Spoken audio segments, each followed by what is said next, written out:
Good morning. Welcome to Saturday, Vlogmas Day 21. It is now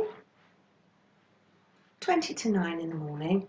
I've been up since about 6:30 because Josh got up to go for a bike ride with his friends very early because they're going away somewhere that's about 2 hours away, so they wanted to make the most of the light. I put some washing on. But apart from that, I've had quite a lazy morning. I've sat and knitted and watched some other Vlogmases. So that was nice. So that's a good start to my holidays. But I have a lot planned today. So I plan to make my Christmas cake and make a pork curry for tomorrow. And I've got some pork that I got from Lidl, sort of, don't know what they are, fillets. So I'm going to try those out and see how well they do in a curry. I've got all my Christmas wrapping to wrap for family because I've only done things for people as I've needed them. So a lot of wrapping to do today. So I'm going to start by cleaning the kitchen and then I'm going to get on with the cake. Now, I don't always make a Christmas cake. Most years I do, and for the past few years I've used a Mary Berry recipe. I bought a Christmas cake kit. I think it was in Asda or Sainsbury's a couple of years ago, and it was Mary Berry kit, and it came in a bag and it had all the ingredients already weighed out and a little recipe card for a cake, and I used to use that every year, and I've put it somewhere so safely I can't find it. But I found this that someone must have given me, which is very similar, and it's still a Mary Berry Christmas collection, classic Victorian Christmas cake. But oh, Islam, I put these little post-it notes everywhere to remind me of things. Oh, I did that. That's fine. So anyway, that's the cake, and this one does say you can cook it 3 months in advance and do the sherry thing, but like I say, I don't do that. So I'm going to try this one instead, and I'm not putting the marzipan on because no one well, I love marzipan, but the children don't like marzipan, so I'm just going to put some frosting, and my friend at work brought me a cake frill, so I do that, put it on my pedestal, but unfortunately no glass dome. If anyone knows where to get a glass cake dome from, I know it's probably too late for Christmas now, but please let me know and I'll go and get one. So I'll have to put a plastic Tupperware box over the top once it's cut into.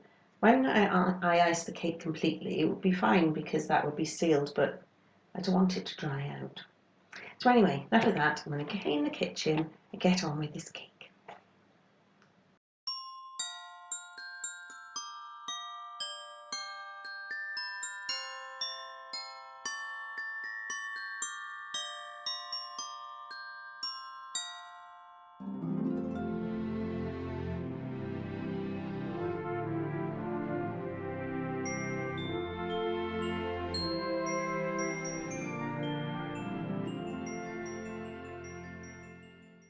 So there we are, all stirred in. You might have noticed I got a bit over enthusiastic with melting the butter. That's fine, and I had to use demerara sugar instead of light muscovado because, well, that's all I had.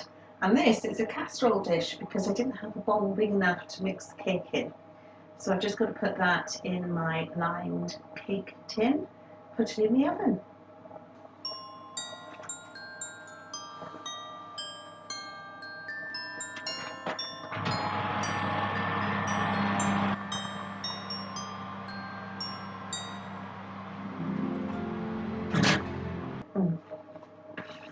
I've got food over it. It's always a sign of a good recipe if there's splatterings of food over it, I think. Bake in the centre of the oven for 4 to 4.5 hours or until the cake is firm to touch and is golden brown. Check after 2 hours, and if it's the perfect colour already, cover with foil. So it's 11, just gone 11, so 12, 1, so I'm going to check it about lunchtime, and then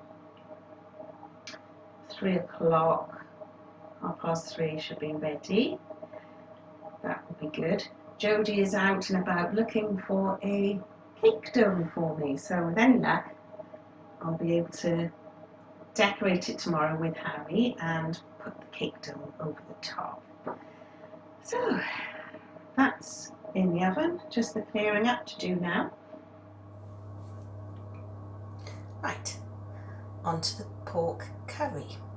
So I'm just starting off by melting the butter in the pan and frying the onions, and then I shall show you the rest.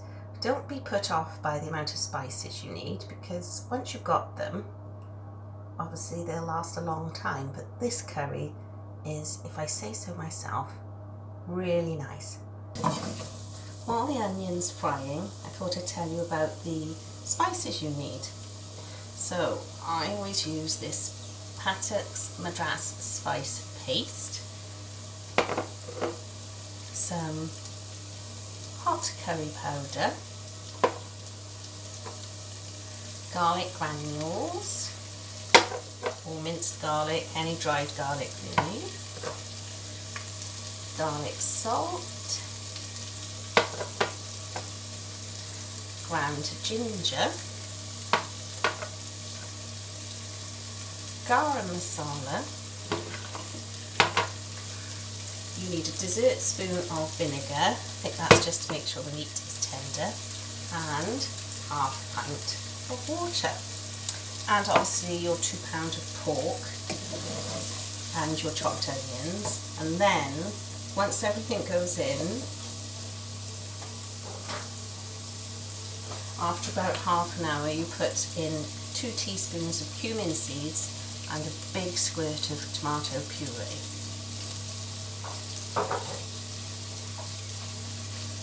Right, back to the cooking.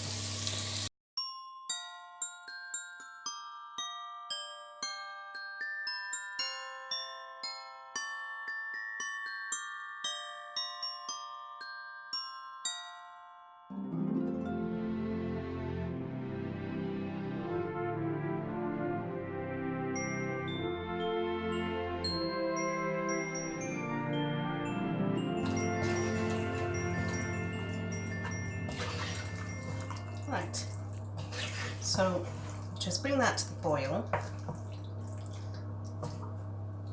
put the lid on, leave it to simmer for half an hour, like I say, put the cumin in and the tomato puree, give it a stir, put the lid back on and just leave it simmer for a couple of hours slowly.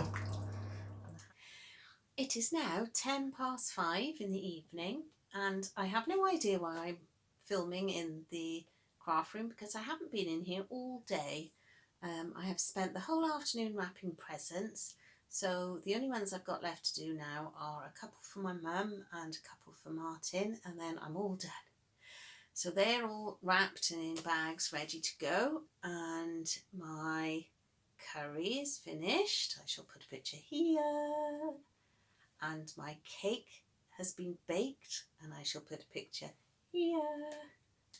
And all my presents are wrapped. So tonight we are out, we are going out with friends, we're going to see a Fleetwood Mac tribute band, and I love Fleetwood Mac, so I'm really looking forward to that. So I'm going to jump in the shower now, because Josh has just got home, he's soaking wet and covered in mud from his bike ride, and I want to nip in the shower before he gets in there, otherwise I'm going to be late. So I hope you all have a lovely evening, and I shall see you tomorrow. Bye.